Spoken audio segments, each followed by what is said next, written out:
በስመ አብ ወወልድ ወመንፈስ ቅዱስ አሐዱ አምላክ አሜን። ንዓለማት ብፍቅሪ ዝገዝእ ጥንቲ ዝነበረ አልፋ ዓለም ሕሊፉ ዝነብር ኦሜጋ መጀመርታን መወዳእታን ዘይብሉ ናይ አቦታትና አምላኽ ናይ ሰራዊት ጌታ ስለትኽንገር ዘይክእል ምሕረቱ ስለትኽንገር ዘይክእል ፍቅርን ርህራሄኡን ክብርን ምስጋናን አምልኾን ውዳሴን ስግደትን ንዕኡ ንበይኑ ይግባእ። ንሱ ኣብ ተፀዋዓሉ ካብኡ ዘይትፍለ ቅድስተ ቅዱሳን ንጽሕተ ንጹሃን አቁራሪተ መዓት ናይ ሓዲስ ኪዳን ኩርቤል ዝኾነት ኣዴና ቅድስቲ ድንግል ማርያም ነቲ ኣማናዊ ዝኾነ ምግቢ ህይወት ነቲ ኣማናዊ ዝኾነ መስተ ህይወት ስለ ዝሃበትናን ዝወለደትናን ወዳ ጎይታናን መድሓኒናን ኢየሱስ ክርስቶስ ብዘኽብራን ብዘፍቀራን መጠን ክብርን ምስጋናን ንዓይኹና። ኩሎም መላእክቲ ነቢያት ሐዋርያት ጻድቃን ሰማዕታት እግዚአብሔር አምላክ ብዝሃቦም ክብርን መዓርግን ዝኸበሩን ዝተመስገኑን ይኹኑ። ዝኸበርኩም ህዝበ ክርስቲያን ከመይ ኣለኹም ከመይ ቀኒኹም? አሜን። ስምትሉሉን ሕያውን ዝኾነ እግዚአብሔር አምላክና በአና ብድኹማት ባሮቱ ዝኸበረን ዝተመስገነን ይኹን። እግዚአብሔር አምላክ በደልናን ኃጢአትናን ከይተመልከተ ብድጋሚ በቃላቱ ክንጻናናዕ በቃላቱ ክንፍወስ በቃላቱ ክንሃድእ ስለዝፈተወን ስለዝፈቐደን ክብርን ምስጋናን አምልኾን ውዳሴን ስግደትን ብድጋሚ ንዑ ይግባእ። ናይ ሎሚ መዘራረቢ አርእስትና ስለ ንስሓ እዩ። እግዚአብሔር አምላክ መንፈስ ቅዱስ ትምህርትና ይግለጸልና። ብዙሓት ዝዘንጋዕናዮ ብዙሓት ሸለል ዝበልናዮ ሓደ ኣፍ ደገ ሰማይ ኣሎ፣ ሓደ ማዕጾ ኣሎ። እቲ ማዕጾ ድማ ኣፍ ደገ ንስሓ እዩ። ኩሉ ወዲ ሰብ ናብ መንግስቲ አምላኽ በዛ ኣፍ ደገ እዚ ኣቢሉ በዚ ማዕጾ ኣቢሉ ዝኸኣቱ እግዚአብሔር አምላክ ፈቒዱሎ። መብዛሕትና ግን ነዚ ነገር እዚ ድልዋት ኣይኮንናን።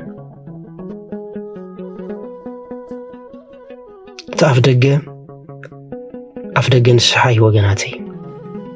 ኣብ ማቴዎስ ምዕራፍ 4 ፍቕዲ 17 ከምዚ ይብለና፣ መንግስቲ ሰማያት ቀሪባ ኣላ እሞ ተነስሑ ይብለና። መንግስቲ ሰማያት ቀሪባ ኣላ እሞ ተነስሑ፣ እንተዘይሰነስሓኹም ግና ከም ሰራቂ ኮይነ ክመጽእ ይብለና። ሰራቂ በናይ ለይቲ ከም ዝመጽእ ኣይትፈልጥን ኢኹም ወይልኹም ይብለና ወገናተይ። ስለዚ ነዚ ሓላፊ ዓለም እዚ እንዳዘከርና ነዚ ሓላፊ ዓለም እዚ ልብና እንዳሃብና ካብ ንነብር ብንስሓ ተነሲሕና ናብ ኣምላኽና ክንመላለስ ይግባአና። ሓጢአቱ ዝሓብእ ማዕጾ ምሕረት ይዓጹ፣ እቲ ዝናዘዝ ግና ሰማይ ይኸፍት። ሓጢአትና ኣይንሕባእ ወገናተይ። ከምቲ ሓባኣ ቁስሉ ሓባኣ ፈውሱ ዝበሃል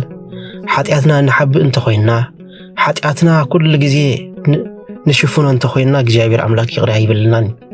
ስለዚ ኣብ ቅድሚ ካህን ብምኻድ ኣብ ቅድሚ ካህናት ኣቦታት ብምኻድ ኖ ሓጢአትና ንናዘዝ፣ ሓጢአትና ኣብ ቅድሚ አምላኽ ንተኣመን። ሽዑ እግዚአብሔር አምላክ ሓጢአትና ኩሉ ክድምሰሰልና እዩ፣ መፍትሒ መንግስቲ አምላኽ ድማ ክወሃበና እዩ። ኣብ ኢዮኤል ምዕራፍ 2 ፍቕዲ 12 ከም ዝብል ሃይለ ቃል ኣሎ፣ ብምሉእ ልብኻ ብጾምን ብብኽያትን ብሓዘንን ተመለስ ይብለና። ስለዚ ወገናተይ ብምሉእ ልብና ናብ እግዚአብሔር አምላክ ንመለስ። በቲ ገበርናይ ሓጢአት በቲ ገበርናይ በደል ተኣሚንና ናብ አምላኽና ንመለስ።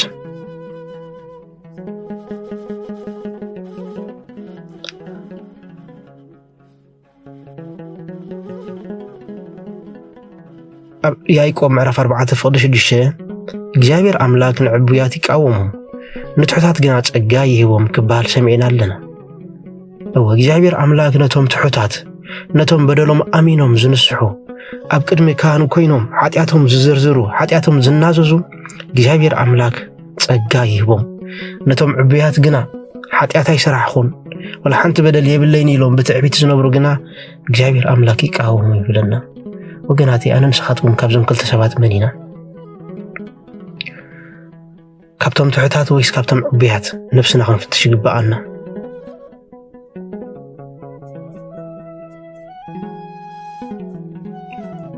ሎሚ ብዙሓት ነፍሳት ከምዚ ይብላ፣ ጽባሕ ክናሳሐ ምስ ዓበኹ ምስ ሸምገልኩ ህይወተይ ምስ ኣስተማቐርኩ ጽባሕ ክንሳሐ ንብል። ነገር ግን ወገነይ ጽባሕ ናትካ ኣይኮነትን። ሓንቲ መዓልቲ እንታይ ከም ተምጽእ ኣይትፈልጥን ኢኻ እሞ ብዛዕባ ጽባሕ ኣይትመካዕ። معالت تولدو أيتفلتني خا سلازي بزعبات صباح أيتمكع وقناتي أنا نسخاتكم من أبلو مينا خنبرز قبقنا نلو مينا خنبرز قبقنا نلو مدما خنسحي قبقنا أمثالي معراف إسران شوعات قد حدا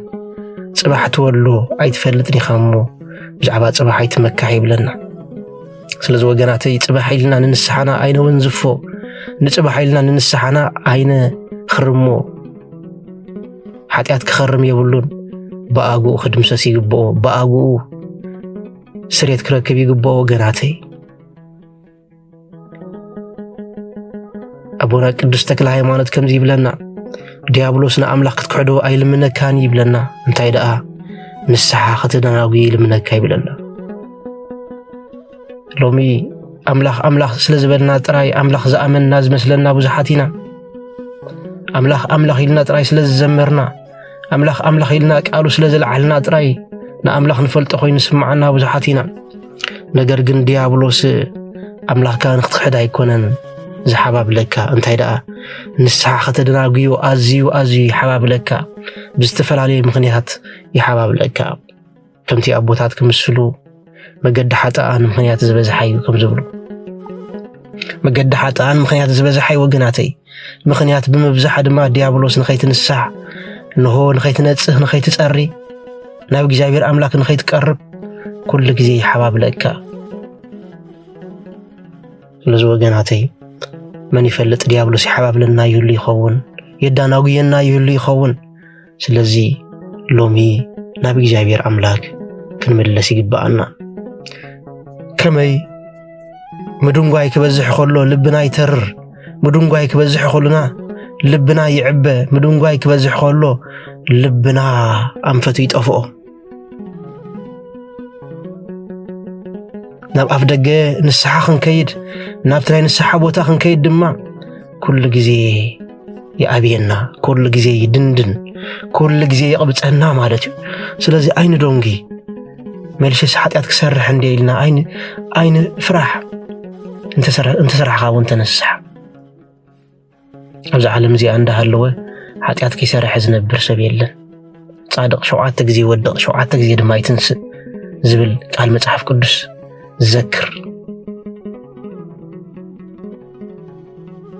تنسح أبزو دقالو ፍጹም አይኮንከ ናብ እግዚአብሔር አምላክ ተመለስ አብዞ ደካሉ ፍጹም አይኮንከ ኩሉ ጊዜ ተነሳህ ንሓጣት ካጠጣው ከብሎ ዝኽእል ናትካ ክእለትን ናትካ ጾምን ጸሎትን አይኮን ወገነይ ናይ እግዚአብሔር አምላክ ምሕረት እዩ ናይ እግዚአብሔር አምላክ ለዋሃት እዩ ስለዚህ መታን ስሬት ክትረክብ መታን ድሕነት ክትረክብ መታን ጥዕና ክትረክብ መታን ሕውየት ክትረክብ ተነሳህ ቅድሚ እግዚአብሔር ለምን ኣብ ቅድሚ እግዚአብሔር تنبرك خاب قدمي እግዚአብሔር أبي أيقوم معرف عن مشتفى ود 16 كم زبل هيلا قالالو حاتياتكم نحدكم تناززو ما انت تحاوي دما نحدكم تصليو ስለዚህ كنحون تخوينا كنفوسن تخوينا نحدحنا حاتياتنا خنازز يغبانا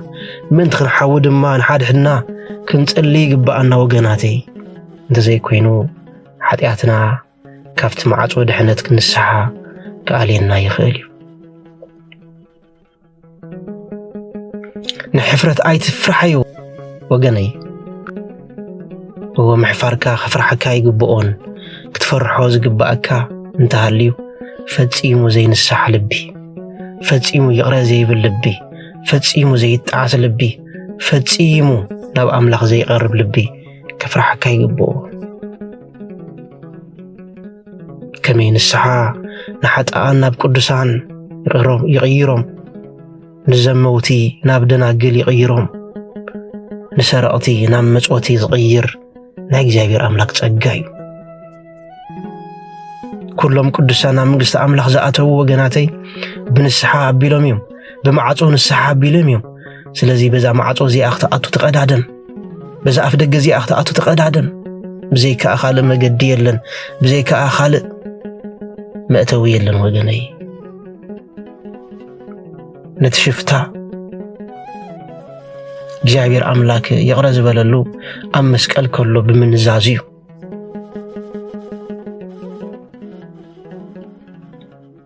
ዳክሮስ ክኸሶ እንከሎ ንምንታይ ግን ተኸሶ ንሱ ዋላ ሓንቲ በደልን ሓጢአትን የብሉን ንሕና ግን ዝተሰቐልና ብናይ ገዛእ ርእስና ሓጢአትን በደልና ብምባል መስከረ ተነስሐ ስለ ገዛእ ርእሱ ተናዘዘ ብሆ ድማ ናብ ኣምላኽ ቅርብ ብምባል ጎይታይ መንግስትኻ ምስ ትመጽእ ዘክረኒ በሉ ጎይታናን መድሓኒትናን ኢየሱስ ክርስቶስ ከዓ ኣብ ሉቃስ ምዕራፍ 23:43 ሎሚ ኣብ ገነት መሳይ ኣለኻ ስለዚ ወገናተይ ንስሓ ቀሊል ኣይኮነን ማዓጾ ድሕነት ማዓጾ ገነት ዝኸፍት እዩ ሎሚ ምሳይ ኣብ ገነት ክትውሊ ኢኻ ዝብል ቃል ክንሰምዕ እንተደሊና እግዚአብሔር ኣምላክ ናይ ሓጢአትና ግዜ ብዘይገደስ ይንዋሕ የፀር ብዘይገደስ እግዚአብሔር ኣምላክ ኖ መንግስትኻ ምስ ትመጽእ ዘክረኒ ኣነ ሓጢአተኛ ብምባል ብሓጢአትና ተኣሚንና ኣብ ቅድሚ ካህን ንነስሓ ወገነይ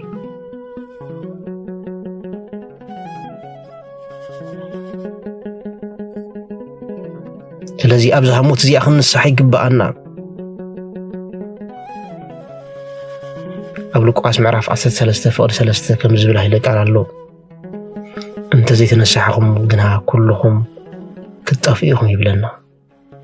እንተ ዘይተነሳሕኹም ግና ኩልኹም ክትጠፍኢኹም ይብለና ካብ ዘሰንብድ ቃል የለን ወገናተይ ስለዚ ክትድሕን ዶ ትደሊ ኩሉ ግዜ ንሕና ቃል እግዚአብሔር ኣምላክ ንዛረቦ ንፎርማ ይኮነን ወገናተይ ቃል እግዚአብሔር ኣምላክ እንሰብኮ